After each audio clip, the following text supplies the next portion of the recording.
So class, this is a mass-to-mass problem. So what is a mass-to-mass problem? A mass-to-mass problem is in my simple A equals B formula for the equation.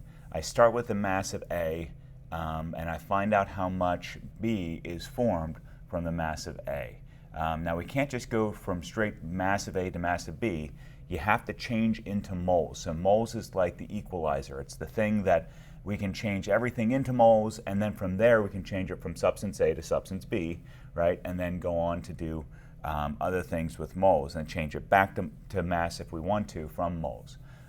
Because if you remember, you know how to do number one already. So this right here, change mass of A to moles of A. We know how to do that, okay? Change moles of A to moles of B is going to be the new thing. So this is the new part. Okay, and number three, when we go from moles of B back to mass of B, we know how to do that also because you did that for the intro to moles calculations. And I'm going to refresh your memory as we go through this. So let's take a look. So here's my problem. And the following problems calculate how much of the indicated product is made. Show all your work. So here we're going to go from lithium hydroxide to lithium bromide. I'm going to start off the same way that we did for all of these problems. I start off with grams. In this case, I want to make sure I make it obvious it's lithium hydroxide. I'm going to start that over 1 like that. Now I'm going to, for step number 1 in green, I'm going to change grams of lithium hydroxide to moles of lithium hydroxide, which means 1 mole of lithium hydroxide goes on the top like this. Okay?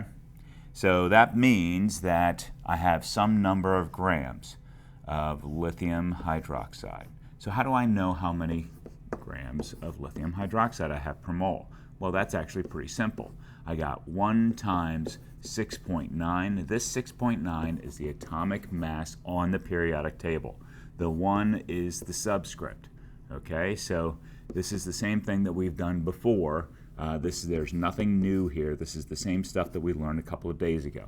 So all I'm doing is taking the subscript times the atomic mass, gives me the total amount of mass for that element in the compound, 6.9, 16.0, and 1.0. And then I add them all up.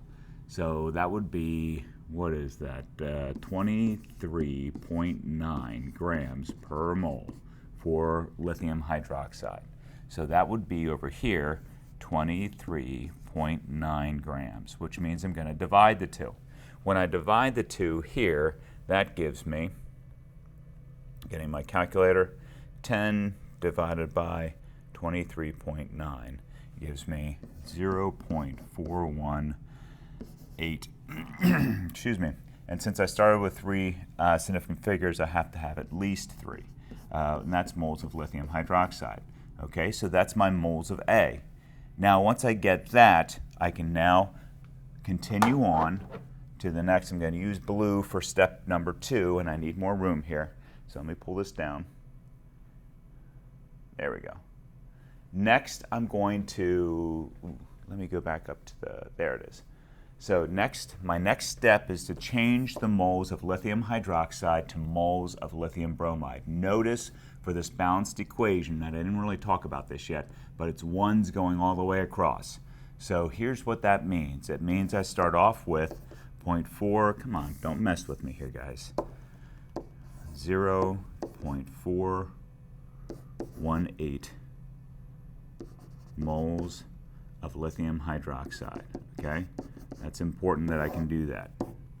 Now I'm going to change that to moles of lithium bromide. It goes on top, and moles of lithium hydroxide goes on the bottom. And the reason why I did that is so that I can cancel moles of lithium hydroxide with moles of lithium hydroxide. Now, this part right here and this part right here is all about the coefficients that are in front of these compounds in the equation. And up here, we have a 1 for lithium bromide, and we have a 1 for lithium hydroxide. So those go down there. Those are just the coefficients. Okay? So that means that whatever I got here is going to be 0.418, but this time it's going to be lithium bromide instead of lithium hydroxide.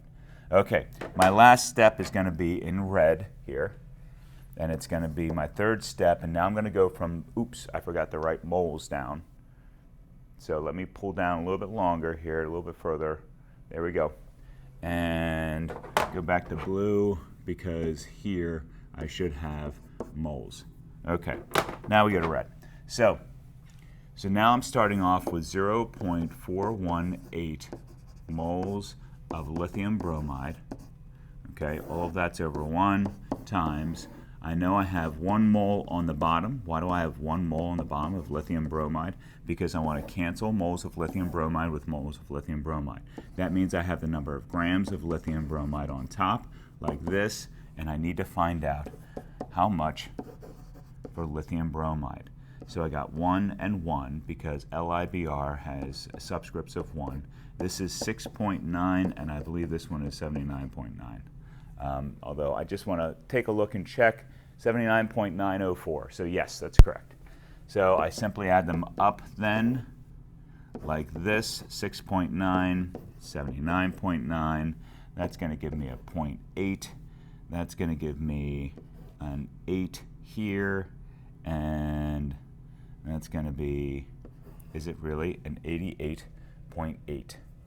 Okay, that's what it looks like, 88.8 there.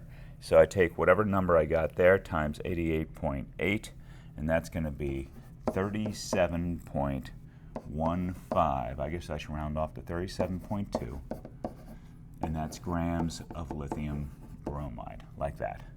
3 steps, okay? I know the steps look like it takes a long time. It really doesn't. I'm going to show you one way now. I'm going to get rid of this at the bottom, and I'm going to show you one way to do it all together, because just like you, I don't like busy work. So I start off with 10 grams of lithium hydroxide. I'm going to do the same thing over again, but in fewer steps with a lot less to write, okay? Because I'm sure we're all interested in that. So the first step here in green is going to be changing grams to moles. And I do that by taking 1 mole of lithium hydroxide equals 23.9 grams of lithium hydroxide. Okay, that is my first step. The next step then, and I'm not doing equals at all. I'm going right into another calculation, and this one, the calculation is going to be from 1 mole of lithium bromide to 1 mole of lithium hydroxide. Okay, so the reason why I did that is grams of lithium hydroxide cancel with grams of lithium hydroxide. Moles of lithium hydroxide cancel with moles of lithium hydroxide. And now I go right into my last step, and my last step looks like this. Okay, it looks like 88.8 grams of lithium bromide over 1 mole of lithium bromide. Okay, do you see how I've combined? Now I got moles of lithium bromide canceling with moles of lithium bromide, and then at the end, all I have to do then is take my 10 grams divided by 23.9 times 88.8 equals, and I get exactly the same thing, 37, and then round it off to 0.2, and that's lithium bromide. So if it's on top, I multiply like I do here. If it's on the bottom, like I do here, it's divided by. That's it.